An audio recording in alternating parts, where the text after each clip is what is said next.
नमस्कार, total health में आप सभी का स्वागत है। मैं हूं किरण भारद्वाज। सामने है मंजिल मगर राहें ओझल हो गईं। कैसे पहुंचे अपनी मंजिल तक कि अब तो नजर भी धुंधली हो गई। नजर का धुंधलापन या दृष्टि धीरे धीरे जाना एक चिंता का विषय है, क्योंकि कई बीमारियों का संकेत हो सकता है। आंखों की कई ऐसी समस्याएं हैं जिनका प्रभाव दृष्टि पर पड़ता है, और उनमें सबसे प्रमुख नाम है ग्लूकोमा यानी काला मोतिया। ये अवस्था क्या होती है, किस तरह से प्रभावित करती है और क्यों है चिंता का विषय, ये आपको बताएंगे विशेषज्ञ। आज हम टोटल हेल्थ में विस्तार से जानेंगे कि काला मोतिया किस प्रकार का होता है, कौन से वो लोग हैं जिन्हें इस समस्या के होने की संभावना अधिक है, और किन लक्षणों को आपको बिल्कुल भी नज़रअंदाज नहीं करना है, और क्यों आवश्यक है कि समय समय पर नियमित रूप से नेत्र की जांच करवाई जाए, लक्षण उत्पन्न होने से पहले ही समस्या के बारे में जाना जा सके। ये सभी बताने के लिए हमारे साथ विशेषज्ञों का खास पैनल है, उनसे आपका परिचय करा देते हैं। आज के डिस्कशन में शामिल हैं डॉक्टर तनुज दादा, professor ophthalmology and head glaucoma services, RP Center, All India Institute of Medical Sciences, New Delhi. He has been awarded with Best Clinical Research under the age of 35 years at AIIMS, over 300 research publications in the peer-reviewed index journals, and authored 5 textbooks on glaucoma.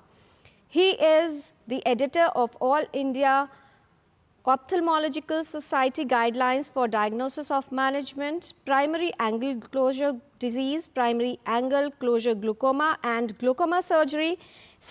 He had served as the Board of Directors of Asia Pacific Glaucoma Society, Secretary of International Society of Glaucoma Surgery, and on the Education and Consensus Committees of the World Glaucoma Association, Chief Editor of Journal of Current Glaucoma Practices and current leadership positions. He had held our International Coordinator for Glaucoma Scientific Program at Asia Pacific Academy of Ophthalmology, and he has innovated several new techniques of glaucoma surgery and pioneered the research on meditation and glaucoma. Doctor Tanuj दादा, बहुत स्वागत है आपका। आज के discussion में शामिल हैं doctor Sanchal Sethi. She is ophthalmologist and senior medical officer, Safdarjung Hospital and Vardhaman Mahavir Medical College. Over 10 years of experience. Main interest areas are anterior chamber of eye, cataract surgery, glaucoma and cornea. बहुत स्वागत doctor Sanchal सेठी। आज के discussion में हमारे साथ हैं doctor Manavdeep Singh, professor and head Glaucoma Services at Atal Bihari Vajpayee Institute of Medical Sciences and Dr. Ram Manohar Lohia Hospital. Over 37 years of experience, of which 27 years he has devoted to glaucoma. Immediate past Secretary, Glaucoma Society of India, and past Joint Secretary of Delhi Ophthalmological Society. Member, Glaucoma Task Force, Government of India. Area of interest is public awareness in glaucoma. बहुत स्वागत है doctor Manavdeep Singh आपका। नमस्कार जी। अपने सभी विशेषज्ञों से हम जानेंगे कि ग्लूकोमा की स्थिति कितनी गंभीर है और क्यों इसके विषय में जागरूकता की आवश्यकता है। जानकारी की शुरुआत करते हैं एक रिपोर्ट से, और ये समझ लेते हैं कि काला मोतिया किस तरह से प्रभावित करता है हमारी दृष्टि को, हमारी आंखों को।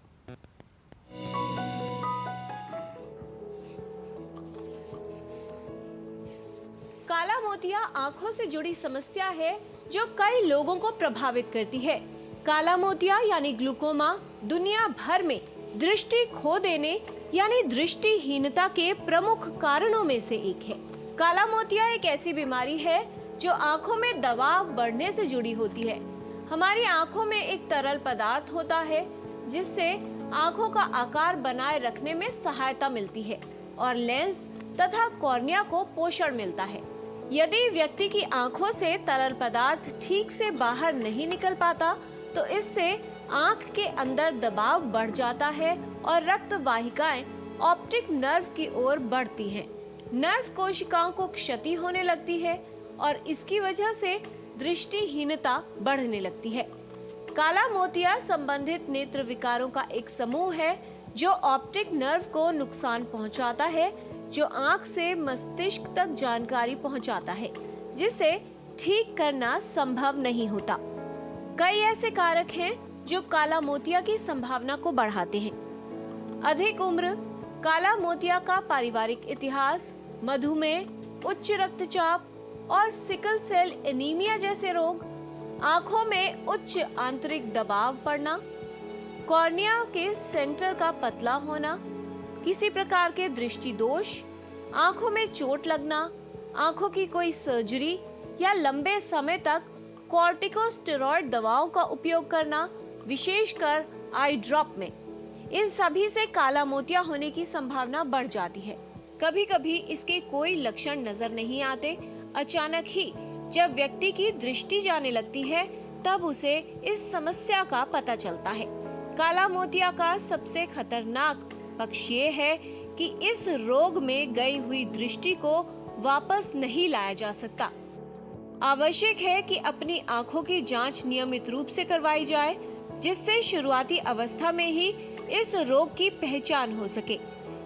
किरण भारद्वाज, डीडी न्यूज।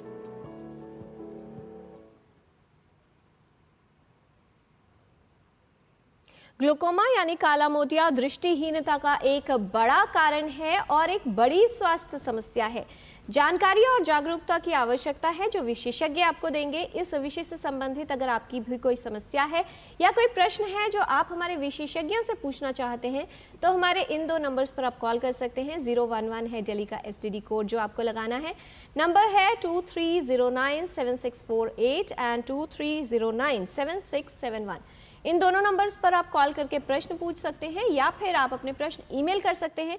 हमारा ईमेल एड्रेस है ddnewstotalhealth@gmail.com। तो आइए जानकारी की शुरुआत करते हैं, समझते हैं काला मोतिया की अवस्था और इससे होने वाली जटिलताओं के बारे में। सबसे पहले डॉक्टर मानवदीप सिंह आपसे समझना चाहेंगे, कितनी आवश्यकता आप मानते हैं हमारे देश के परिप्रेक्ष्य में बात की जाए काला मोतिया के विषय में जानकारी और जागरूकता बढ़ाने की, और क्यों ये एक चिंता का विषय माना जाए? सबसे बड़ा इसका कारण है कि इसके लक्षण नहीं होते। लगभग 90 से 95% लोगों को इसका जो है 90% लोगों को इसका पता ही नहीं होता और करीब 80 से 90% जब तक रोशनी इसमें चली ना जाए तब तक इसके लक्षण ही पैदा नहीं होते। और यह लक्षण जब पैदा होते हैं तब बहुत देर हो चुकी होती है, क्योंकि इसके अंदर जो नज़र एक बार चली जाए उसके जाने के बाद वो दोबारा कभी वापस नहीं आ सकती। लेकिन इसके साथ ही एक इसकी पॉजिटिव चीज़ है कि अगर समय पर इसका पता लग जाए तो इसका इलाज पूर्णतः संभव है और इसकी जो है रोशनी कभी भी ज़िंदगी में ख़राब नहीं होती, उस रोशनी को हमेशा के लिए बचाया जा सकता है। तो इसीलिए इसके अंदर जागरूकता की आवश्यकता बहुत ज़्यादा है। जी डॉक्टर तनुज, हमारे देश की बात की जाए, कितनी बड़ी समस्या है देश में, कितने लोगों को प्रभावित कर रही है, और क्योंकि माना जाता है कि कुछ कारणों के साथ बढ़ती आयु भी एक बड़ा कारण है जिसमें इसके होने की संभावना बढ़ जाती है, क्योंकि हमारी पॉपुलेशन एजिंग की तरफ ही प्रोग्रेस कर रही है। आने वाले समय के लिए कितनी तैयारी की आवश्यकता है हमें? ये जो काला मोतिया है ग्लूकोमा, ये पूरे विश्व में और भारतवर्ष में प्रथम कारण है इरिवर्सिबल ब्लाइंडनेस का, यानी ऐसा अंधापन जिसका कोई उपचार नहीं किया जा सकता। और ये इसलिए बहुत गंभीर बीमारी है क्योंकि इसका उपचार करने से रोशनी वापस नहीं आती और लोगों को पता ही नहीं चलता कि उनकी आँख में ये बीमारी है। जैसे जैसे आपकी उम्र बढ़ती है उतना रिस्क इस बीमारी का बढ़ जाता है। इस कारण से ये बीमारी लगातार, इसका जो नंबर्स हैं वो बढ़ते जा रहे हैं। विश्व भर में नियरली 80 मिलियन लोगों को काला मोतिया है और भारतवर्ष में 12 से 15 मिलियन लोगों को काला मोतिया है। और इसमें से 10% लोग ऐसे हैं जिनकी नज़र काला मोतिया से जा चुकी है और इसलिए ये बहुत ही गंभीर बीमारी है। और नियमित रूप से बचने का एक ही तरीका है कि अपनी आँखों का चेकअप आप कराते रहिए, हर 1-2 साल में जाके किसी भी क्वालिफाइड आई स्पेशलिस्ट के पास। जी, कार्यक्रम की शुरुआत में ही बहुत सारे ईमेल्स आ गए हैं। एक ईमेल हम शामिल कर लेते हैं। शैलेंद्र सिंह जी हैं, उनका ईमेल है डॉक्टर सांचल। वो ये पूछ रहे हैं कि उनकी उम्र है 62 ईयर्स और उन्हें कैटरैक्ट है, मोतियाबिंद की समस्या है और अभी तक उन्होंने इसका ट्रीटमेंट नहीं करवाया है। जानना ये चाहते हैं कि अगर किसी को मोतियाबिंद की समस्या होती है तो कितनी संभावना है कि ग्लूकोमा या काला मोतिया हो जाएगा, और अगर इसे ट्रीट नहीं करवाया जाता है लंबे समय तक तो क्या ये जो मोतियाबिंद है ये काला मोतिया में परिवर्तित हो सकता है? जी बिल्कुल, ये काले मोतिये में परिवर्तित हो सकता है। कैटरेक्ट के साथ, सफ़ेद मोती के साथ लोगों का यही सवाल रहता है कि हम इसकी ऑपरेशन कब करवाएं, क्योंकि लोगों के दिमाग में एक थॉट चलता है, एक विचार चलता है, वो ये है कि जब पक जाएगा तब इसका ऑपरेशन कराएंगे जी। लेकिन आजकल की हमारे पास बहुत ही आधुनिक मशीनें हैं जिनसे हम कच्चा मोतिया, जिसे कहते हैं ना सफ़ेद मोतिया, वो भी निकाल सकते हैं, और उससे पेशेंट की जो विजन है, जो उसकी दृष्टि है, उसमें वृद्धि होती है और काले मोतिया होने की संभावना ख़त्म हो जाती है, और जो रिवर्सिबल ब्लाइंडनेस है उसको हम कंट्रोल कर सकते हैं। बिकॉज अगर आप पूरा पकने का इंतज़ार करेंगे तो दृष्टि पूरी तरीके से जा सकती है, और उसके बाद आँख जो है वो दर्दनाक रेड आई, पेनफुल रेड आई जिसे हम कहते हैं, उसमें भी कन्वर्ट हो सकती है। तो बिल्कुल अपना नियमित रूप से चेकअप करवाएं और इसका पकने का इंतज़ार ना करें, बिकॉज मशीनें जो हैं अब काफ़ी आधुनिक हैं और उनसे इलाज संभव है। जी, और कैटरैक्ट या मोतियाबिंद की जो सर्जरी है या जो भी प्रोसीजर उसके लिए किया जाता है बेहद सुरक्षित है और सरल है। डॉक्टर मानवदीप सिंह किस तरह से समझाना चाहेंगे, क्योंकि दोनों ही समस्या, मोतियाबिंद की बात करें जिसे कैटरैक्ट कहते हैं और काला मोतिया, क्योंकि उनमें ये शब्द आता है तो लोगों को लगता है कि दरअसल या तो एक ही अवस्था है या फिर उसका मिला जुला कुछ स्वरूप है। क्या फ़र्क है दोनों अवस्थाओं में? ये दोनों चीज़ें बिल्कुल भिन्न हैं। सफ़ेद मोतिया बीमारी है ही नहीं। सफ़ेद मोतिया तो एक उम्र का तकाजा है, जैसे सबके बाल सफ़ेद होने ऐसे सफ़ेद मोतिया सबको होना है। आँख के अंदर एक ट्रांसपेरेंट लेंस होता है और वो उम्र के साथ धीरे धीरे उसमें दूधियापन आना शुरू हो जाता है। वह दूधियापन का रंग सफ़ेद, ब्राउन या काला भी हो सकता है, किसी भी रंग का हो, है वो मोतियाबिंद या सफ़ेद मोतिया ही। इसका काला मोतिया के साथ कोई भी संबंध नहीं है, सिवाय इसके कि अगर ये बहुत ज़्यादा पक जाए, अगर आपने इसको सालों साल 10-15 साल डिले इसका ऑपरेशन कर देते हैं तब ये काला मोतिया में कन्वर्ट हो जाता है, वो एक बिल्कुल अलग चीज़ है। लेकिन अदरवाइज़ काले मोतिया के साथ इसका कोई संबंध नहीं है। काले मोतिया के अंदर केवल प्रेशर ज़्यादा होता है और प्रेशर से आँख की नस जो है वो सूखने लगती है।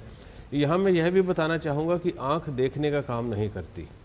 आँख केवल एक फ़ोटोग्राफ लेती है, एक पिक्चर लेती है जिसको मस्तिष्क के पास भेज देती है, और वह मस्तिष्क है वो इंटरप्रेट करता है कि यह फ़ोटो किस चीज़ की है। तो हमारे शरीर के लिए कैमरा अगर माना जाए तो वो आँख है।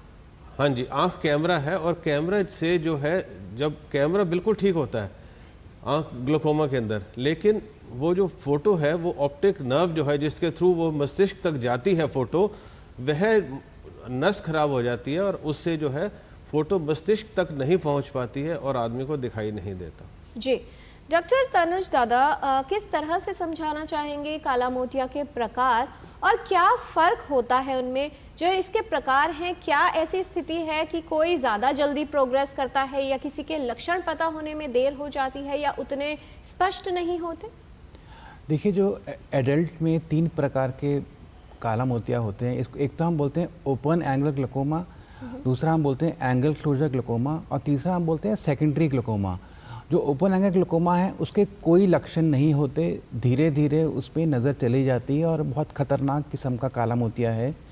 जो एंगल क्लोजर है उसमें आँख का दबाव एकदम बढ़ जाता है, उसमें कई मरीज़ों को आँख लाल हो जाएगी, आँख में दर्द होएगी, एक तरफ सर में दर्द होएगी, धुंधलापन आ जाएगा, और वो एक इमरजेंसी की तरह होता है। उसका तुरंत इमरजेंसी में जाके उपचार करना पड़ता है, नहीं तो नज़र जा सकती है। जी। तीसरा जो काला मोतिया है सेकेंडरी, वो है कि कोई और बीमारी है आपको, जैसे आपको डायबिटीज़, मधुमेह की बीमारी है, ब्लड प्रेशर है, या आप किसी भी और बीमारी के कारण दवाइयाँ ले रहे हैं जिससे आँख का प्रेशर बढ़ रहा है, तो उसको हम सेकेंडरी ग्लूकोमा बोलते हैं। या आपकी आँख में कोई चोट लगी हुई है, या आपकी आँख में कोई सूजन है जैसे यूवेटिस है, इन कारणों से जो काला मोतिया होता है उसको हम सेकेंडरी ग्लूकोमा बोलते हैं। और काला मोतिया किसी भी उम्र पे हो सकता है, नवजात शिशु में हो सकता है, उसको हम कंजेनिटल ग्लूकोमा बोलते हैं, टीनेजर्स में हो सकता है, उसको जुवेनाइल ग्लूकोमा बोलते हैं, और एडल्ट का तो मैंने आपको बता ही दिया। जी, फिलहाल एक कॉलर हैं, अखिल हैं हमारे साथ, बरेली उत्तर प्रदेश से फ़ोन लाइन पर। स्वागत आपका अखिल जी, क्या जानना चाहते हैं? सर नमस्कार, जी। मेरी उम्र 66 साल है। हम्म। मेरे दोनों आंखों का IOL हो चुका है। जी। मेरा IOL प्रेशर 20 से 24 रहता है। मुझे डॉक्टर ने एक ड्रॉप एडवाइस की है, whether drop is sufficient to prevent glaucoma और नॉट। जी डॉक्टर मानवदीप सिंह। हाँ जी, ये प्रेशर अगर इनका ज़्यादा है तो ड्रॉप तो चलता ही रहना चाहिए, लेकिन किसी किसी केस में ऐसे भी होता है कि प्रेशर थोड़ा सा ज़्यादा, जैसे इनका बताया कि 22-24 है, इतने प्रेशर पे कई बार काला मोतिया नहीं भी होता, तो उसको हम ऑब्जर्वेशन में भी रख सकते हैं। यह है, लेकिन इसके लिए जांच, लगातार जांच हर 3 से 6 महीने के अंदर कि इनकी कंडीशन आँख की क्या है, एक विशेषज्ञ से ज़रूर होते रहनी चाहिए। बेशक दवाइयाँ चलें ना चलें, अगर ऑपरेशन किसी का ऑपरेशन, क्योंकि काला मोतिया अगर दवाइयों से काबू नहीं आता तो ऑपरेशन भी किया जाता है। अगर ऑपरेशन भी हो चुका हो तो भी 3 से 6 महीने में सारी उम्र आंखों का चेकअप रेगुलर ज़रूर होते रहना चाहिए। जी, क्योंकि जांच से ही ये पता किया जा सकता है कि क्या काला मोतिया की शुरुआत हो गई है या हो रही है।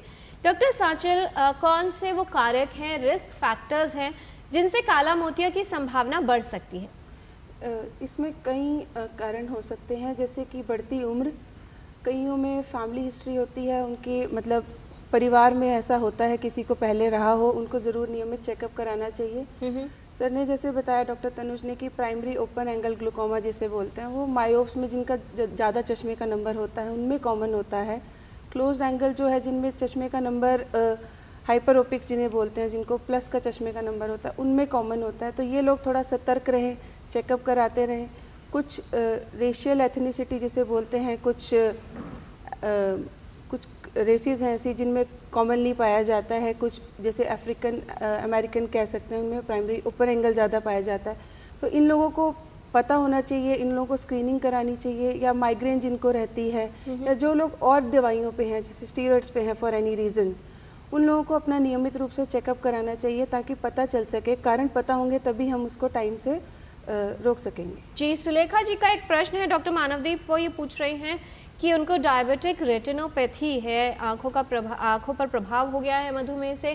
क्या ऐसे में ग्लूकोमा की संभावना भी बढ़ जाती है, और कितनी सतर्कता की आवश्यकता है इन्हें अगर मधुमेह से लंबे समय से प्रभावित है और आंखों पर अब उनका प्रभाव होने लगा है? देखिए, यह एक बहुत ही इम्पॉर्टेंट सिचुएशन है, जबकि इनको सिर्फ डायबिटीज़ नहीं है बल्कि डायबिटिक रेटिनोपैथी भी हो चुकी है। तो डायबिटीज़ में ऐसे ही जो है ओपन एंगल ग्लूकोमा का जो है चांस बढ़ जाते हैं। लेकिन इसके अलावा अगर डायबिटिक रेटिनोपैथी का ट्रीटमेंट भी ढंग से ना किया जाए तो डायबिटिक रेटिनोपैथी प्रोलिफरेटिव फेज़ में चली जाती है। जब ये प्रोलिफरेटिव होती है तो उससे एक न्यू वस्कुलर ग्लूकोमा नाम का बहुत ही ख़तरनाक किस्म का काला मोतिया हो जाता है, जिससे कि बहुत ही मतलब मुश्किल होता है जिसका इलाज करना। जी, तो इसलिए डायबिटिक रेटिनोपैथी का इलाज जो है बिल्कुल कराते रहें और समय समय पर जांच कराते रहें, क्योंकि एक इसमें जब लेज़र होता है, कई बार फिल इन लेज़र करना पड़ता है, कई बार इंजेक्शन लगाने पड़ते हैं, कई बार ऑपरेशन करना पड़ता है। वो कुछ भी ज़रूरी हो तो डायबिटिक रेटिनोपैथी का ट्रीटमेंट ज़रूर लें। डायबिटीज़ को अपने कंट्रोल में रखें, ब्लड प्रेशर को कंट्रोल में रखें और लिपिड प्रोफाइल वगैरह हर चीज़ को कंट्रोल में रखें, ताकि उससे सिर्फ डायबिटिक रेटिनोपैथी को जो है कंट्रोल में रखने में ना फ़ायदा हो, बल्कि जो न्यू वस्कुलर ग्लूकोमा है उससे भी बचा जा सके। जी डॉक्टर तनुज, आपने ये तो बताया कि जो लक्षण हैं इस रोग के वो शुरुआती अवस्था में नहीं आते और आमतौर पर व्यक्ति को तब पता चलता है जब उसकी दृष्टि चली जाती है या जाने लगती है। कितने सरल होता है इसको पहचानना किसी व्यक्ति के लिए, और जब ऐसा कोई पेशेंट आप जैसे विशेषज्ञों के पास आता है, कैसे निर्धारित किया जाता है कि जो दृष्टि गई है वो ग्लूकोमा का प्रभाव है? कौन सी जांच है ये निर्धारित करने के लिए? जब काला मोतिया से कोई ग्रस्त होता है तो उसके लक्षण नहीं होते, तो बहुत ज़रूरी है कि वो अस्पताल आके आँखों का चेकअप कराए। तो इस चेकअप में हम मुख्यतः 4 जांचें करते हैं। एक तो आँख का प्रेशर चेक करेंगे कि प्रेशर आपका 21 से ज़्यादा तो नहीं है। दूसरा है कि आँख की नली चेक करते हैं कि आँख की नली अंदर से खुली है या बंद है, ओपन एंगल है या एंगल क्लोज है। फिर आँख की नसों का चेक होता है, जो मेन जो क्षतिग्रस्त होता है आँख में जो नस होती है, ऑप्टिक नर्व की जांच करी जाती है, उसकी फ़ोटो ली जाती है। और फिर जो आँख का दृष्टिकोण है, जिसको हम विजुअल फील्ड कहते हैं, उसकी जांच करी जाती है कि दृष्टिकोण आँख का कम नहीं हो रहा। और आजकल कोई नई टेक्नोलॉजीज आ गई हैं, जैसे आँख का CT स्कैन की तरह होता है, उसको हम OCT बोलते हैं। सो उससे बहुत अर्ली स्टेज में ग्लोकोमा का पता लगाया जा सकता है। जी, फिलहाल एक और कॉलर हैं फिरोजाबाद से, विश्व प्रताप सिंह जी हैं फोन लाइन पर। स्वागत आपका, पूछिए सवाल। नमस्ते सर, मेरे आँखों में खुजली होती है और दर्द होता है और पानी भी आता है, तो क्या मुझे ग्लूकोमा की शिकायत हो सकती है और मैं कौन सी जांच करा सकता हूँ इसमें? डॉक्टर सांचल। अगर आप इस खुजली के लिए डॉक्टर की सलाह से दवाई ले रहे हैं फिर तो आप सेफ़ हैं, लेकिन अगर आप इसके ओवर द काउंटर या केमिस्ट से दवाई लेते हैं जिसमें स्टीरॉयड्स बड़े कॉमन होते हैं, तो आप ग्लूकोमा के रिस्क पे हो सकते हैं। पर से खुजली सिम्टम नहीं है ग्लूकोमा का, लेकिन आपको एक आई स्पेशलिस्ट की, एक नेत्र विशेषज्ञ की देखरेख में ये सब चेकअप कराना चाहिए और कम से कम साल में एक बार तो अपना पर्दे की जांच और अपने प्रेशर की जांच करानी चाहिए। जी, ऐसे में डॉक्टर तनुज, बहुत से लोग हैं जैसा डॉक्टर सांचल सेठी ने कहा जो over the counter eye drops use करते हैं और आँखों की दवाएं उनको लगती है कि बेहद सरल है, कुछ नहीं करना है, आई ड्रॉप खरीदिए और डाल लीजिए, जिसके अंदर स्टेरॉइड्स का भी बहुत प्रयोग किया जाता है। कितना बड़ा रिस्क हो सकता है अगर बिना डॉक्टरी परामर्श के किसी भी दवा का उपयोग किया जा रहा है? देखिए, अगर आप कोई भी किस्म का दवाई लेते हैं जिसमें स्टीरॉयड है 6 हफ्ते से ज़्यादा, जैसे कि आपको एलर्जी है, फेफड़ों में आप एस्थमा है तो आप इन्हेलर ले रहे हैं, या आपको नाक में बहुत नाक में पानी बहता है, साइनोसाइटिस है, राइनाइट, उसके लिए आप नेज़ल ड्रॉप लेते हैं, या आपकी स्किन में कोई एलर्जी है जिसमें आप अपने चेहरे पे कोई क्रीम लगाते हैं जिसमें स्टीरॉयड है, या फिर आपको जैसे बच्चे आते हैं हमारे पास जिनको आंख में एलर्जी है, वो लंबे समय तक स्टीरॉयड डाल रहे होते हैं, किसी अनक्वालिफाइड डॉक्टर के पास जाके ले लेते हैं। और कई बार हमारे पास एथलीट आते हैं जो अपने मसल बिल्ड करते हैं, वो मसल को बिल्ड करने के लिए स्टीरॉयड का इंजेक्शन लेते हैं। आजकल जिम जाने वाले बहुत सारे लोग स्टेरॉइड से जी, ले रहे हैं तो डॉक्टर तनुज। इन सब से बहुत जो आँख में काला मोतिया बहुत गंभीर किस्म का हो जाता है और मरीज़ को पता ही नहीं चलता, उसकी एक आँख जा चुकी होती जब हमारे पास आता है। तो कोई भी आप आँख में या शरीर में दवाई ले रहे हैं 6 हफ्ते से ज़्यादा, तो आँखों का आके चेकअप कराइए और अपने डॉक्टर से आपको ये बताना पड़ेगा आप क्या क्या दवाई ले रहे हैं। और कई बार बुज़ुर्ग लोग आते हैं, वो प्रोस्टेट की दवाई ले रहे होते हैं, उससे भी आँख का प्रेशर बढ़ जाता है। तो कोई भी शारीरिक बीमारी के लिए आप दवाई ले रहे हैं, नियमित रूप से आके अपनी आँखों का चेकअप कराते रहिए। जी किरण जी, मैं यहाँ एक दो शब्द और कहना चाहूँगा। जी, वो ये है कि ना आजकल जैसे फूलों का सीज़न है, तो इस सीज़न में एलर्जीज ज़्यादा होती हैं और ख़ासतौर से बच्चों में एक वर्नल केराटो कंजंक्टिवाइटिस किस्म की एक एलर्जी होती है। इसके लिए होता ये है कि पहले बार बच्चे को जाके माँ बाप दिखाते हैं डॉक्टर को, उसके बाद डॉक्टर दवाई लिख देता है, 15 दिन के बाद दोबारा बुलाता है कि वो स्टीरॉयड लिखता है पहली बार, कि ताकि हम स्टीरॉयड से इसको टेपर करके दूसरी दवाई पे डाल देंगे। वो बच्चा इतना ठीक हो जाता है कि वो क्या करते हैं कि वो जाके केमिस्ट से वो बार बार वही दवाई लेते रहते हैं और 6 महीने 8 महीने के अंदर बच्चे की पूरी नज़र ख़त्म हो जाती है। और हमारे देश के अंदर हज़ारों बच्चे हर साल इसी वजह से, केवल इस बीमारी के इलाज की वजह से जो है अंधता का शिकार हो जाते हैं। तो बच्चों की आंखें और भी ज़्यादा सेंसिटिव होती हैं, तो इस चीज़ को मैं हाईलाइट करना चाहता था। जी, बहुत महत्वपूर्ण संदेश है, क्योंकि बहुत से लोगों को स्व इलाज करने की ऐसी आदत पड़ गई है कि उन्हें बहुत सरल लगता है कि विशेषज्ञ के पास नहीं जाना है, दवाएं उपलब्ध हैं, खुद ही लीजिए और अपना इलाज कर लीजिए। लेकिन ये सतर्कता ज़रूरी है कि यदि आप ऐसा कर रहे हैं तो न सिर्फ बच्चे की ज़िंदगी के लिए, उसके स्वास्थ्य के लिए, बल्कि उसकी दृष्टि के लिए भी खतरा हो सकता है। कोई भी समस्या हो, चाहे आँखों की या स्वास्थ्य से जुड़ी कोई अन्य समस्या, स्व इलाज नहीं करें, विशेषज्ञ उपलब्ध हैं। किस दवा का उपयोग कौन सी रोग या बीमारी के लिए किया जाएगा, किस अवस्था में करना है, कब लेनी है और कितने समय के लिए लेनी है, ये जानकारी और परामर्श विशेषज्ञों से लेकर ही इलाज करवाया जाए। यहाँ पर लेते हैं एक अल्प विराम, ब्रेक के बाद लौटेंगे तो कुछ और जानकारी ग्लूकोमा की समस्या के बारे में। आप देखते रहिए डीडी न्यूज़, हम जल्द लौटते हैं।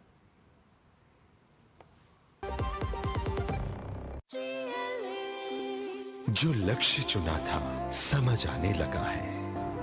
GLA यूनिवर्सिटी, उच्च लक्ष्य की निश्चित प्राप्ति। मेरी पसंद, मेरी पसंद, मेरी पसंद, मेरी पसंद, हमारी पसंद, हम सबकी पसंद। मजबूत देश का मजबूत सरिया हो गया स्टील। अब लोन प्रोसेसिंग में इतनी देरी, ये सब ना तुमसे नहीं होगा। लो तुम ही कर लो। देखो झूठ बोलो ना। इधर आओ। क्या बात? फाइनेंशियल एसेट्स का प्रमाण देना है, इस वजह से लोन अटका है। देखो, अकाउंट एग्रीगेटर से जुड़ो। अकाउंट एग्रीगेटर बैंक इत्यादि के पास उपलब्ध आपकी वित्तीय जानकारी को आपकी स्पष्ट सहमति से ऋण देने वाली वित्तीय संस्थाओं से साझा करता है। पापा, it was so easy. RBI कहता है जानकार बनिए, सतर्क रहिए।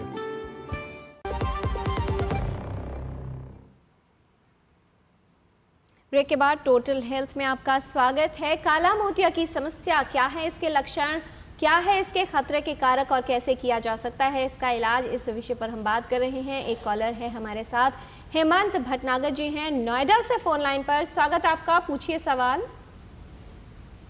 मेरा सवाल है, मैं पिछले 10-12 साल से ग्लूकोमा के लिए ट्रीटमेंट, सस्पेक्टेड ग्लूकोमा के लिए प्रिवेंटिव ट्रीटमेंट देता रहा हूँ। तनुज डाडा सर को भी मैंने दिखाया है और लेजर ट्रीटमेंट भी मेरा 2019 में हुआ था जी।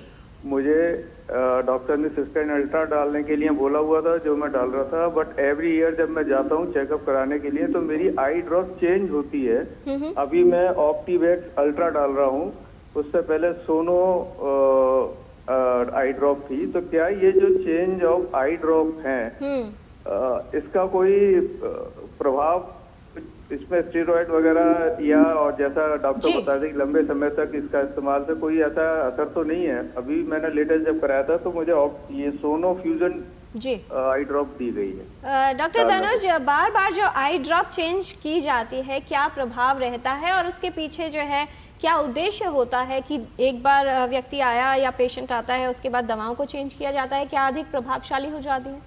देखिए, आपको काला मोतिया जो है आपका कंट्रोल में है, आपका लेज़र हो गया है, तो आपको कोई खतरा नहीं है काले मोतिया का। जो आप दवाई बता रहे हैं वो सिर्फ ड्राई आई के लिए है कि आंखों में सूखापन है, तो उस दवाई का कोई साइड इफ़ेक्ट नहीं होता। वो काफ़ी नई दवाई आ गई हैं तो हो सकता है आपको दवाई चेंज कर दी हो, या जो दवाई का अंदर का इंग्रेडिएंट है वो सेम है, वो नाम दवाइयों का अलग अलग होता है, मगर इस दवाई का कोई साइड इफ़ेक्ट नहीं होता, लंबे समय तक ले सकते हैं। और ये काले मोतिया की दवाई नहीं है, ये सिर्फ आंख में जो सूखापन है, ड्राई आई, उसके लिए दी जा रही है, तो ये बेफिक्र होकर आप डाल सकते हैं जी। कई बार जो हमारी सोच होती है वो बाधक बनती है, या तो विशेषज्ञ तक पहुंचने में या फिर रोग या समस्या की पहचान में। कुछ ऐसे ही सोच की बात कर लेते हैं और विशेषज्ञों से जान लेते हैं कि इनमें सच्चाई कितनी है। पहला सवाल डॉक्टर तनुज दादा आपसे, बहुत से लोग ये मानते हैं कि काला मोतिया एक आनुवंशिक या हेरिडिटरी रोग है, क्या ये बात सत्य है? जी, ये बात सत्य है।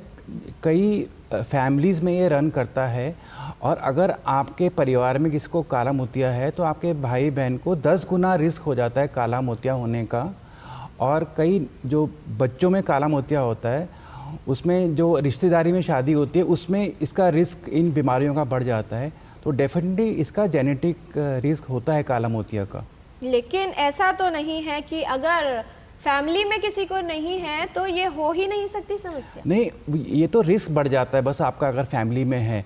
काला मोतिया किसी को भी किसी उम्र पे भी हो सकता है, इसलिए नियमित रूप से आंखों का चेकअप कराना बहुत ज़रूरी है।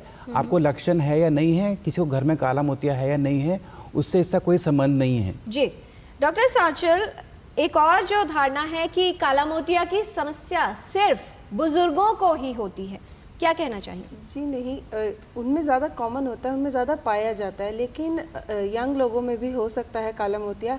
जैसे कि बताया गया कि फैमिली हिस्ट्री हो तो हो सकता है, कुछ चोट लगे आपको जिसमें सेकेंडरी ग्लूकोमा हो सकते हैं। अदरवाइज भी जिनमें बच्चों में कई बार ऐसे जेनेटिक डिजीजेस पाए जाते हैं जिसके साथ ग्लूकोमा एसोसिएटेड होता है।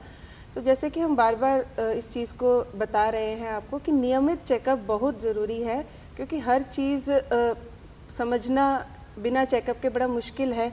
और इसके कई मापदंड हैं, जैसे एक मापदंड प्रेशर है जो कि जनरली जनता समझती है, लेकिन जैसे सर ने डॉक्टर तनुज ने बताया, उसके अलावा भी कई मापदंड हैं हमारे। जैसे हमें ओसीटी करना होता है, आंखों का प्रेशर, आंखों का फील्ड, जी ये सब चेकअप हमें मिला के एक हमारा डायग्नोसिस बनता है, तो वो समझना जनता के लिए बहुत ज़रूरी है। जी डॉक्टर मानवदीप सिंह, बहुत सारे लोगों का ये मत है कि मोतियाबिंद की तरह ही सर्जरी से ग्लूकोमा का पूर्ण इलाज संभव है, यह भी भावना एक ठीक नहीं है, क्योंकि काला मोतिया का जो ऑपरेशन होता है उसमें कुछ भी निकाला या डाला नहीं जाता। जैसे कि सफ़ेद मोतिया के ऑपरेशन में हम नॉर्मल जो लेंस दूधिया हो जाता है उसको निकाल के उसकी जगह पर हम लोग एक प्लास्टिक का लेंस डाल देते हैं।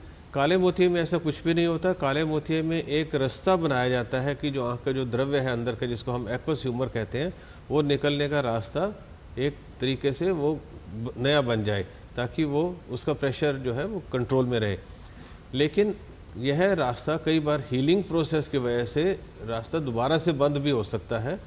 एक बात। दूसरी बात, यह बीमारी आगे चल के बढ़ भी सकती है। जैसे सफ़ेद मोतिया एक बार निकल गया, बात खत्म हो गई हमेशा के लिए। इसमें ऐसा नहीं है, इसमें बीमारी बढ़ सकती है, तो धीरे धीरे वो जो ऑपरेशन जो है उसकी कार्य क्षमता कम हो सकती है। इसलिए ऑपरेशन के बाद भी ता ज़िंदगी हमेशा के लिए समय समय पर आँखों की जांच करवाते रहनी चाहिए। उससे पता लगेगा कि कहीं प्रेशर दोबारा से तो नहीं बढ़ सकता या ऑपरेशन कुछ फेल तो नहीं हो गया है। जी डॉक्टर तनुज दादा, अगर प्रेगनेंसी की बात करें, सेंसिटिव अवस्था होती है और जैसा माँ का स्वास्थ्य है उसका पूरा प्रभाव बच्चे के स्वास्थ्य पर भी पड़ता है। गर्भस्थ शिशु जो है उसकी अधिक देखभाल की आवश्यकता है। अगर ये समस्या गर्भावस्था के दौरान होती है या कुछ ऐसे रिस्क फैक्टर्स रहते हैं, किस तरह से जुड़ाव बताना चाहेंगे? काला मोतिया और गर्भावस्था कैसे डील करना चाहिए, किन बातों का ध्यान रखने की आवश्यकता है? पहली बात तो यह है कि अगर आपको काला मोतिया है और आप अपना बच्चा प्लान कर रहे हैं, तो पहले आप काला मोतिया का उपचार करा के अपना प्रेशर कंट्रोल कराइए, चाहे लेज़र से चाहे ऑपरेशन से, ताकि जब आप अपना गर्भवती होते हैं उस समय आप कोई दवाई ना ले रहे हों तो वो सबसे अच्छी स्थिति है। दूसरी चीज़ है कि जो भी आप आँखों में दवाई डालेंगे उसका जो बच्चा है गर्भ में उसके ऊपर ख़राब असर हो सकता है। तो डॉक्टर के पास जाके आपको ये बताना पड़ेगा कि आप, पहली बात कि आप प्लान कर रहे हैं। दूसरा, अगर आप गर्भवती हो गए हैं तो कुछ ऐसे आई ड्रॉप हैं जो आप नहीं ले सकते, जिससे आपको हानि हो सकती है, तो वो आपको डॉक्टर से राय करनी पड़ेगी। और कई बार इसके लिए आप आँख में लेज़र भी करा सकते हैं, जिससे कि आपको दवाई ना लेना पड़े। दूसरा है कि अगर आपका बच्चा हो चुका है और आपको उसको दूध पिलाते हैं, तो भी जो आँखों में आप दवाई डाल रहे हैं वो दूध के द्वारा बच्चे के शरीर में जा सकती हैं और हानि कर सकते हैं, तो उसमें भी आपको डॉक्टर से राय लेनी पड़ेगी। और दूसरा है कि आप पहले बच्चे को दूध पिलाइए और उसके बाद आँख में दवाई डालिए, ताकि डायरेक्टली वो बच्चे के अंदर ना जाए। जी, एक और कॉलर हैं हमारे साथ, उनका सवाल जान लेते हैं। स्वागत आपका, पूछिए सवाल। मेरा नाम दिनकर पर्वत है, मैं सीवान बिहार से हूँ। जी, मेरा सवाल यह है कि कभी स्ट्रेस होने पे मेरे आंखों में बहुत ज्यादा प्रेशर बढ़ जाता है, ऐसा महसूस होता है, और आंखें बाहर की तरफ उभर आती, बहुत दर्द होता है, धुंधला दिखाई देने लगता है।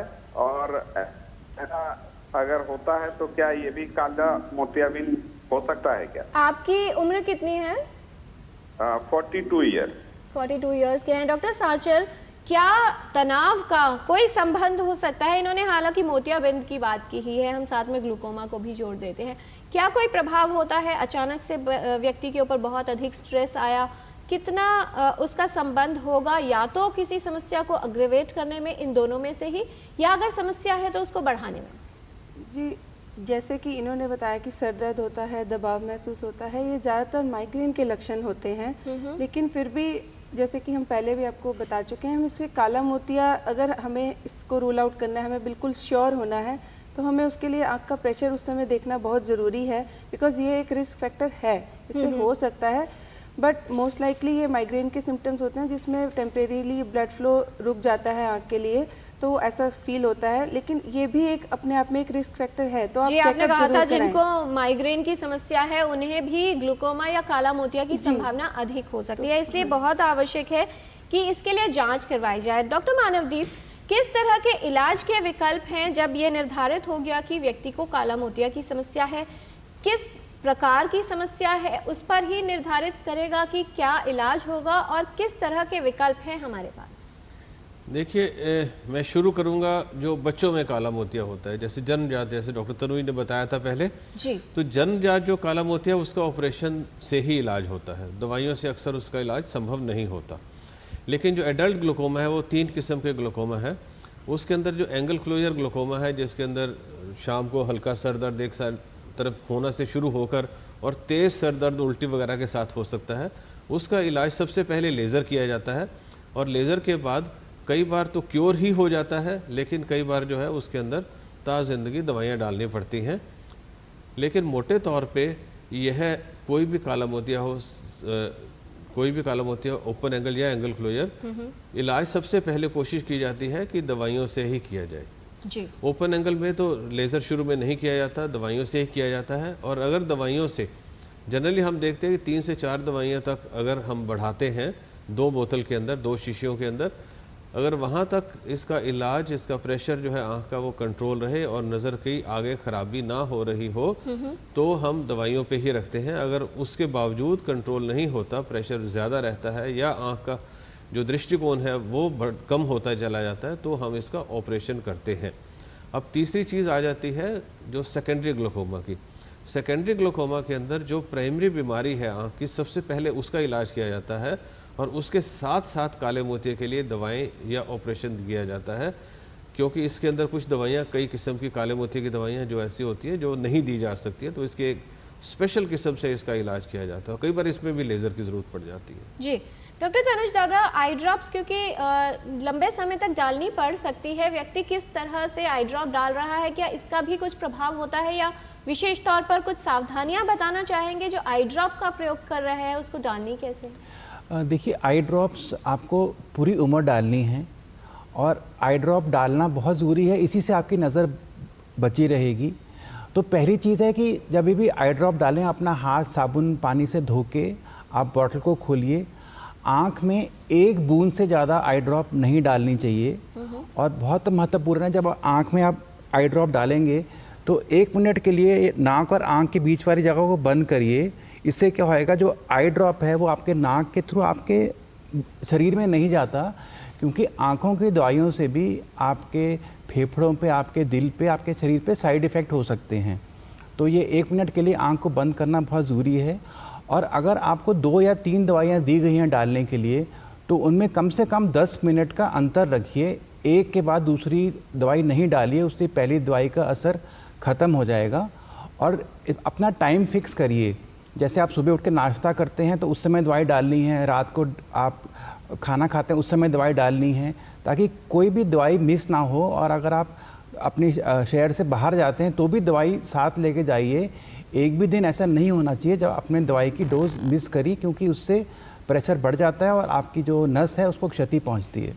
जी, इसमें किरण जी हमने एक मूवी बनाई थी जो कि 2 मिनट की मूवी है, जो कि YouTube पे उपलब्ध है। 2 मिनट की मूवी है जिसमें how to apply eye drops के नाम से, और उसमें यह सब चीज़ें जो अभी डॉक्टर तनुज दादा ने बताई हैं, ये सभी चीज़ें जो है उसके ऊपर भी उपलब्ध है। जी, तो बहुत आसानी से आप ये पता कर सकते हैं कि आई ड्रॉप डालने का सही तरीका क्या है और किस तरह की सावधानियां आपको ऐसे में रखनी है।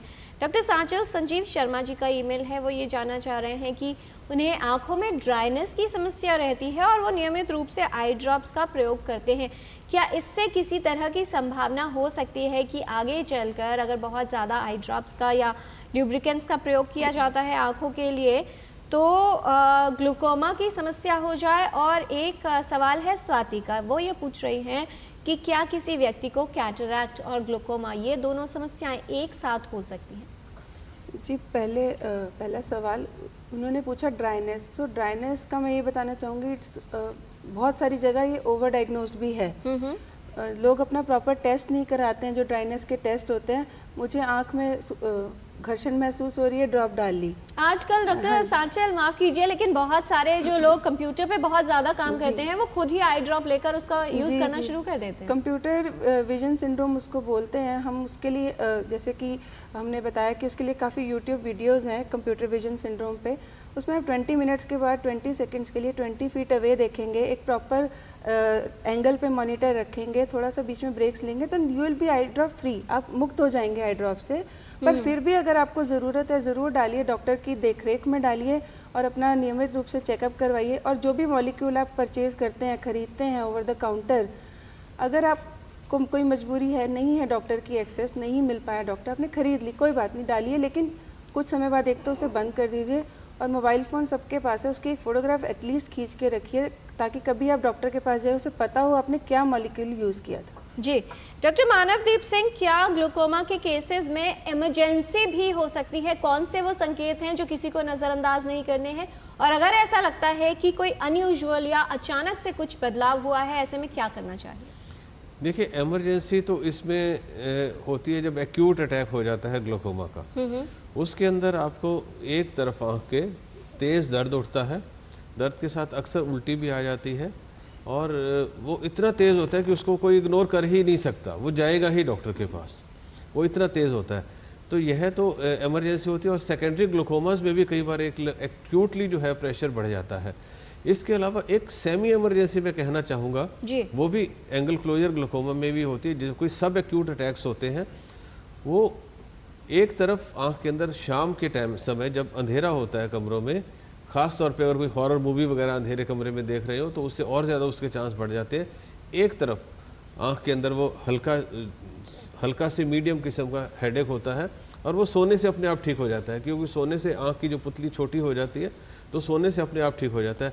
यह भी, इसको भी मैं, हालांकि ये इमरजेंसी की पूरी डेफिनेशन में नहीं आऊँगा, लेकिन मैं इसको कहना चाहूँगा ये इमरजेंसी को इस वक्त जो है क्योरेबल कंडीशन के अंदर आप काले मोतियों को पकड़ सकते हैं। जी डॉक्टर सांचल, आप भी कुछ कहना चाह रही हैं? हाँ जी, एक क्वेश्चन हमने अभी स्किप कर दिया, उसमें उन्होंने पूछा था कि कैटरेक्ट और क्या ग्लूकोमा सफ़ेद और एक काला साथ हो मोतिया। सकते हैं? जी बिल्कुल हो सकता है, सफ़ेद और काला मोतिया एक साथ भी हो सकता है, और ये भी हो सकता है कि सफ़ेद, जैसे कि हमने पहले बताया था आपको, सफ़ेद मोतिया की वजह से भी काला मोतिया हो सकता है।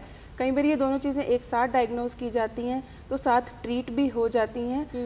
ये वही बात है कि आपको चेकअप ज़रूरी है, डॉक्टर की देखरेख ज़रूरी है। अगर आप देखरेख में रहेंगे तो दोनों चीज़ें साथ होंगी तो भी ट्रीट हो जाएंगी, उनका उपचार हो जाएगा। जी डॉक्टर तनुज दादा, आलोक सिंह जी का एक ईमेल है, उनकी कैटरैक्ट की सर्जरी हो चुकी है, वो ये जानना चाह रहे हैं कि क्या किसी तरह की एक्सरसाइजेज काम आ सकती है? हाँ, विशेष तौर पर योग और मेडिटेशन ग्लूकोमा में कितना सहायक हो सकता है, इसके लिए आप स्पेशली काम कर रहे हैं, क्या बताना चाहेंगी? क्या कोई विशेष क्रियाएं ऐसे लोगों के लिए जिनको ग्लूकोमा हो गया है या होने की संभावना है, उनके लिए उपयोगी हो सकती हैं? देखिए, एक तो आपका कैटरेक्ट सर्जरी हुआ है तो अब 6 हफ्ते हो गए, तो उसके बाद ही आप नियमित रूप से योग और एक्सरसाइज शुरू करिए।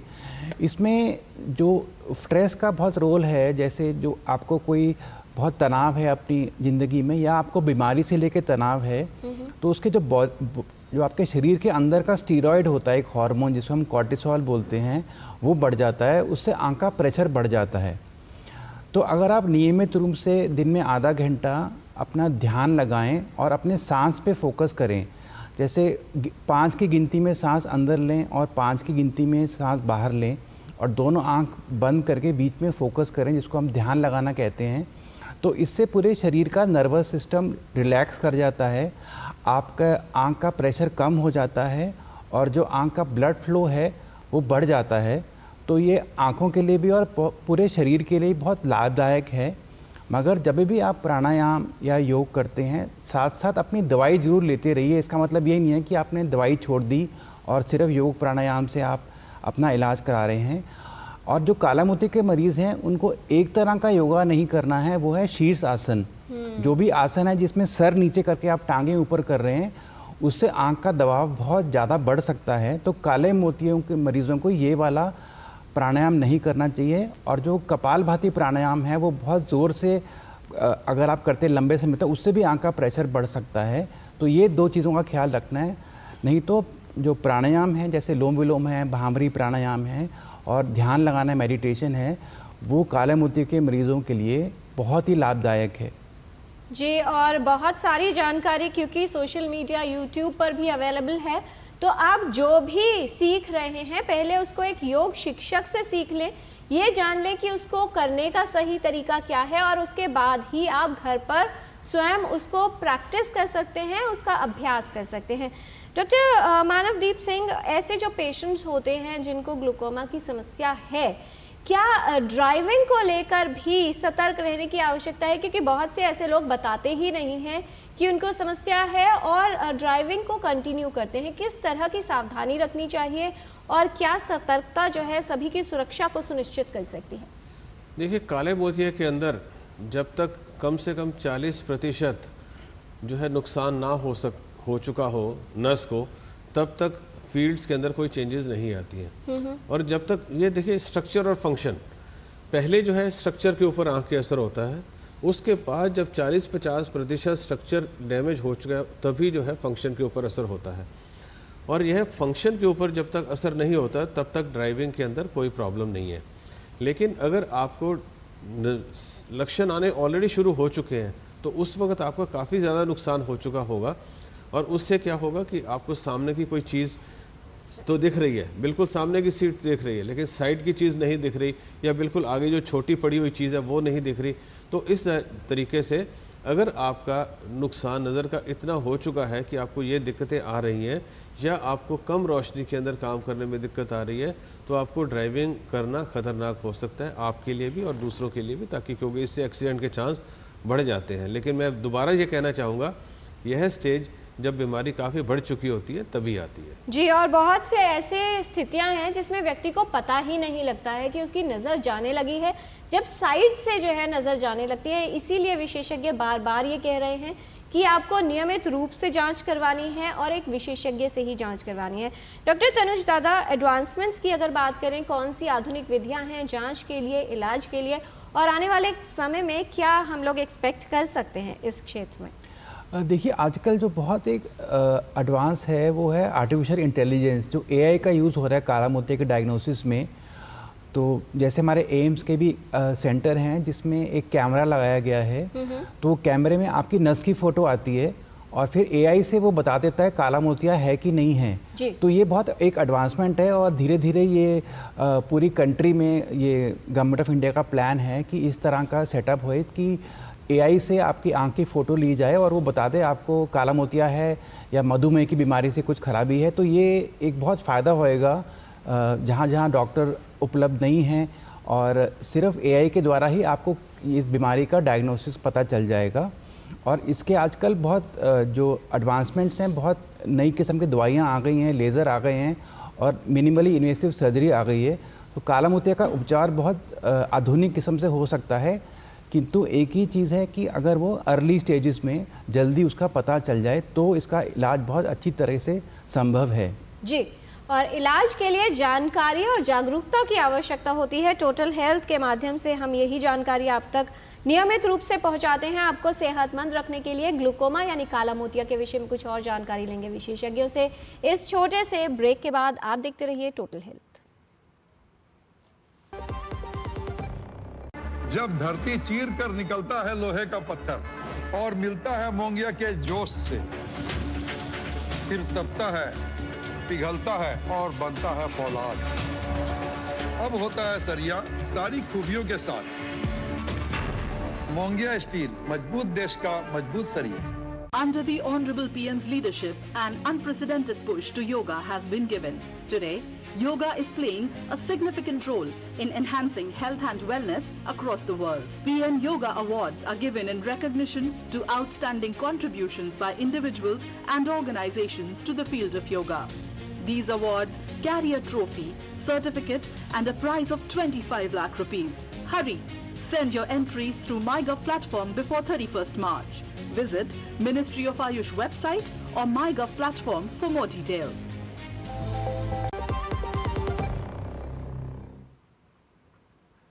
ब्रेक के बाद टोटल हेल्थ में आपका स्वागत है। काला मोतिया की समस्या और इसके इलाज के बारे में आज हम बात कर रहे हैं। विशेषज्ञों का खास पैनल है हमारे साथ, डॉक्टर तनुज दादा, डॉक्टर सांचल सेठी, डॉक्टर मानवदीप सिंह, और कुछ और जानकारी लेंगे विशेषज्ञों से रैपिड फायर क्वेश्चंस राउंड के माध्यम से। छोटे सवाल और बहुत छोटे जवाब। पहला सवाल डॉक्टर तनुज आपसे कि क्या ग्लूकोमा यानी काला मोतिया एक प्रकार की एक ही बीमारी है? काला मोतिया आँखों की नस को ख़राब करने के लिए एक बीमारी है जिससे कि अंधापन हो सकता है। राइट। डॉक्टर सेठी, क्या अगर फैमिली हिस्ट्री यानी ग्लूकोमा का पारिवारिक इतिहास हो तभी इसकी संभावना हो सकती है? नहीं, ऐसा नहीं है। इससे संभावना बढ़ जाती है, 10 गुना बढ़ जाती है, लेकिन जिनमें पारिवारिक हिस्ट्री नहीं है, कोई ऐसा नहीं है, उनमें भी हो सकता है। डॉक्टर मानवदीप, क्या इस समस्या के लक्षण प्रारंभिक अवस्था में ही आ जाते हैं और उन्हें पहचानना बेहद आसान होता है? जी नहीं, इसके जो लक्षण हैं वो बहुत ही देर से आते हैं और सिर्फ यह नहीं, इसके अंदर जो है जो इंडिया के अंदर 50% लोग ऐसे हैं जिनको कि पिछले 5 सालों में आँखों के नेत्र विशेषज्ञ से जांच हुई है तब भी नहीं पता लगता। तो इसको जांच करना बार बार ज़रूरी है। जी, यदि बच्चों में काला मोतिया की समस्या हो तो क्या ये जन्म से ही उपस्थित होगी डॉक्टर तनुज? जी, ये नवजात शिशु में बच्चों में हो सकती है जिसको हम कंजेनिटल ग्लूकोमा कहते हैं, मगर स्टीरॉयड डालने से या आँख के चोट लगने से ये बचपन में कभी भी हो सकती है। जी डॉक्टर सेठी, इनमें से क्या मधुमेह जो ग्लूकोमा है उसके लक्षण को बढ़ाता है, उसकी संभावना को बढ़ाता है, मधुमेह या उच्च रक्तचाप? जी बिल्कुल बढ़ाता है और इसको कंट्रोल में रखना बहुत ज़रूरी है। और अगर इसका प्रभाव पर्दे पे आना शुरू हो गया तो नियमित जांच पर्दे के लिए भी और काले मोतिये के लिए भी बहुत ज़रूरी। डॉक्टर मानवदीप, जो लोग कंप्यूटर स्क्रीन या मोबाइल फोन्स का अधिक प्रयोग करते हैं, क्या उन्हें काला मोतिया की संभावना अधिक हो सकती है? जी नहीं, यह बिल्कुल एक धारणा गलत है। जी, इनमें से क्या काला मोतिया से संबंधित या उसके खतरे को बढ़ा सकता है? धूम्रपान करना, शराब का सेवन करना या अधिक मात्रा में कैफीन लेना? डॉक्टर तनुज दादा। देखिए, जो तंबाकू है, स्मोकिंग है, इससे डेफिनेटली जो आँख की नस है और जो प्रेशर है उस पर ख़राब असर पड़ता है। और जो आपने बताया अल्कोहल है या कैफ़ीन है, तो इसका डायरेक्टली ग्लूकोमा से इतना लिंकेज नहीं है अनलेस आप का बहुत ज़्यादा ले रहे हैं जी। मगर आपको सबसे ज़रूरी है कि आपकी जो आँख को हेल्दी रखना, उसके लिए शरीर हेल्दी होना ज़रूरी है। तो जो शराब है और कैफ़ीन है और जो धूम्रपान है, तंबाकू है, ये आपके शरीर को ही नुकसान पहुंचते हैं, तो इनसे बच के रहना चाहिए। जी, क्योंकि आंखों की समस्या जब होगी तब होगी, लेकिन हृदय रोग, स्ट्रोक और न जाने क्या क्या आपको उससे पहले ही हो जाएगा। डॉक्टर सांचल, क्या अगर किसी को आई इंजरी हुई है यानी आंख में चोट लगी है, मायोपिया की समस्या है या यूवेआइटिस है, क्या इससे ग्लूकोमा की संभावना बढ़ सकती है? जी बिल्कुल, आँख में चोट लगने से एंगल रिसेशन टाइप का एक ग्लूकोमा होता है जिसको एक आई स्पेशलिस्ट, एक नेत्र विशेषज्ञ ही स्क्रीन कर सकता है। मायोपिया भी बढ़ाता है इसकी संभावना। और यूवेआइटिस में एक तो यूवेआइटिस खुद और उसमें यूज़ होने वाली स्टेरॉयड ड्रॉप्स दोनों कारण से बढ़ सकता है। डॉक्टर मानवदीप सिंह, क्या लेज़र या आई की कोई भी सर्जरी करवाई जाए उससे ग्लूकोमा की संभावना होती है? जी नहीं, उससे संभावना तो नहीं होती। एक रेयर किस्म का सेकेंडरी ग्लूकोमा उससे हो सकता है, लेकिन उसके लिए जो स्टीरॉयड दवाइयाँ उनके बाद दी जाती हैं उनसे कई बार काला मोतिया होने का चांस थोड़ा बहुत रहता है, बहुत ज़्यादा नहीं है जी। लेकिन सबसे इम्पॉर्टेंट चीज़ ये है कि अगर किसी को बड़ी उम्र में होने के बाद, जैसे लेज़र सर्जरी 20-22 साल की उम्र पे करवाई और उसके बाद उसको काला मोतिया हो जाता है 40 साल की उम्र के बाद, तो उसकी जाँच वगैरह में दिक्कत ज़रूर आती है। जी डॉक्टर तनुज दादा, यदि व्यक्ति का विजन या साइट ठीक है यानी 6/6 है, तो क्या उसे ग्लूकोमा नहीं होगा, ऐसा कहा जा सकता है? नहीं, ये बिल्कुल गलत है। आपकी नज़र, सामने की नज़र, सीधी नज़र सही है, पढ़ने की सही है, फिर भी आपको काला मोतिया हो सकता है। वो सिर्फ जांच करके, आपकी नस की और दृष्टिकोण चेक करके ही पता लगाया जा सकता है। डॉक्टर सांचल, क्या अगर कैटरैक्ट को ट्रीट ना किया जाए तो हर मामले में काला मोतिया बन जाता है? ना ट्रीट करना एक बड़ी ही वेग टर्म जिसे कह सकते हैं हो सकती है, लेकिन हाँ बिल्कुल अगर वो पक गया, सफ़ेद दिखने लग गया, तो आप काले मोतिये के बहुत ज़्यादा करीब हैं। डॉक्टर मानवदीप, अगर इंट्राऑक्यूलर प्रेशर बढ़ा हुआ है तो क्या ये काला मोतिया का एक प्रमुख लक्षण माना जाए? जी हाँ, लेकिन 100% केसेस में ऐसा नहीं होता, लेकिन यस 95-98% ये ठीक है। जी डॉक्टर तनुज दादा, बहुत से लोग चश्मे की दुकान पर जाकर ही अपनी आंखों की जांच करवा लेते हैं। क्या काला मोतिया की पहचान के लिए सिर्फ इतना कराना ही काफ़ी है? देखिए, जैसे आपकी उम्र 40 साल के आसपास है और आपकी नज़दीक की निगाह कम हो रही है, तो आप चश्मा चेक कराने जा रहे हैं या किसी भी कारण जा रहे हैं, तो वो आपके लिए एक वार्निंग साइन है, एक चेतावनी है। उस समय आप किसी भी क्वालिफाइड आई स्पेशलिस्ट पे जाके अपनी पूरी आंखों का चेकअप कराइए, आंख का प्रेशर, आंख की नस का चेकअप कराइए, ताकि काला मोतिया की बीमारी का पता चल सके। ये टेस्ट ज़्यादातर जो स्पेक्टिकल सिर्फ शॉप्स है वहाँ पे ये उपकरण अवेलेबल नहीं होते, तो किसी आई स्पेशलिस्ट या आई हॉस्पिटल में जाके ही ये नियमित रूप से चेकअप हो सकता है। जी डॉक्टर सांचल, क्या हरी सब्जियां खाना, मोटे तकिए पर सिर को ऊंचा रखकर सोना ग्लूकोमा की समस्या से बचाव में या राहत में उपयोगी है? देखिए डायरेक्टली इन सब चीज़ों का रोल नहीं है, लेकिन आप हरी सब्जियां फल खाएंगे तो आप वैसे ही हेल्दी रहेंगे, आपका ब्लड प्रेशर ठीक रहेगा, आपका शुगर ठीक रहेगा। और जहाँ तक तकिए की बात है, एक पर्टिकुलर अगर आप एंगल से उसको हटाएंगे तो आपको सर्वाइकल, माइग्रेन ये सब इश्यू होंगे और ब्लड सप्लाई का कम होगा ब्रेन को, तो उससे लॉन्ग रन में कह सकते हैं, but not directly linked. Right.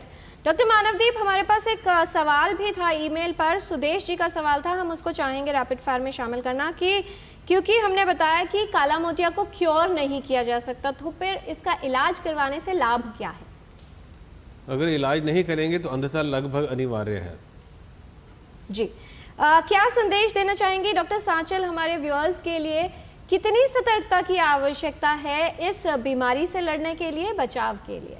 अगर आपकी फैमिली हिस्ट्री है और जो रिस्क फैक्टर्स हम लोगों ने यहाँ डिस्कस किए उनमें से कोई आप में मौजूद है तो डॉक्टर के पास जाएं, चेकअप करवाएं।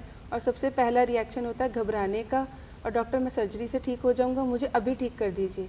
ये सब नहीं इसमें पॉसिबल है। इसको आराम से बैठ के काउंसलिंग लीजिए, समझिए और उसके बाद रियलाइज़ कीजिए कि इसमें रेगुलर चेकअप, नियमित रूप से चेकअप, और इसमें ड्रॉप्स डालना बहुत ज़रूरी है जो कि ऑपरेशन के बाद भी डालनी पड़ सकती है।